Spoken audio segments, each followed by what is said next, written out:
My family's been fishing in Port Clyde, or off of Port Clyde, for over 5 generations.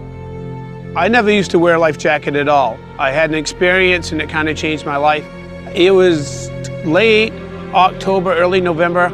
Came in from fishing, unloaded my catch, went to the mooring, put my boat on the hook, what they call it, and as I was coming back to get back into my boat, I think I went for the rail, and when I pulled back like that, my hand either slipped off the rail or I didn't have the rail, and then I found myself in the water.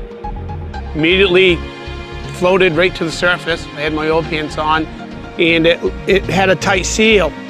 And when I brought my body, I remember kept bringing it up, I burped out the air. When I burped out the air, my oil pants filled full of water, and it was like an anchor. It took me to bottom, but I bet it was in 5 seconds. When I went down, I remember touching, and it was muddy and it was soft bottom. I reached down, unreleased the bands from my oil pants, and realized I was immediately running out of air. I have a long rope from my skiff, and it was dangling like 4 inches from my face. And I grabbed that, and then I was able to pull myself up. I was very, very exhausted. And then I started yelling. I was on the dock next door on the float, and actually waiting for my brother Gerry to get done and put his boat on the mooring, when I heard my oldest brother say that he was in trouble.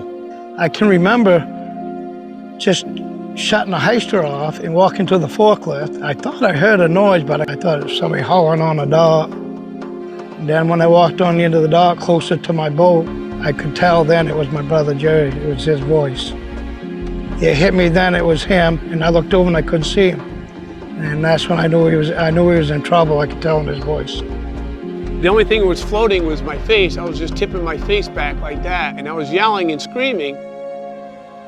But remember, like, wow, I'm so tired, like I could just fall asleep. There was almost a subdued feeling. I was like, man, this could be it. We jumped into an outboard, a friend of mine, and we got around the stern of the boat. I jumped across the deck of his boat. I watched my brother jump onto my brother Gerry's boat before they even got to it. And he said, don't let go of me, I won't make it.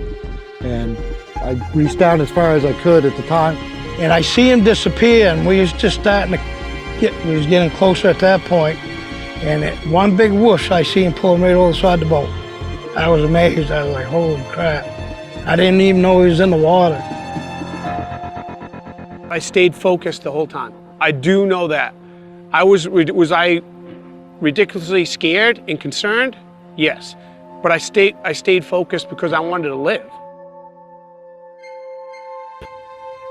The memory stuck in my head, and immediately I wore a life jacket on and off to that boat every day. Since that's happened, I've noticed he's wearing a life jacket every time he's in the skiff, or even down here around the dock, especially when he's by himself. I have changed my ways since then, personally. I used to go boat back and forth my boat alone all the time in the skiff. Now I wear one when I'm alone. You need to be wearing one of these. It took me less than 5 seconds to being in a good position to being in a really bad one, in a serious one that could have ended my life. I believe there's life jackets out there for everybody. It takes me less than a minute to put this vest on. It will take you less than a minute to die in 30-degree water. I know I'm not going to convince a lot of people, but if I can convince only just a few and change their lives, that would be worth it to me.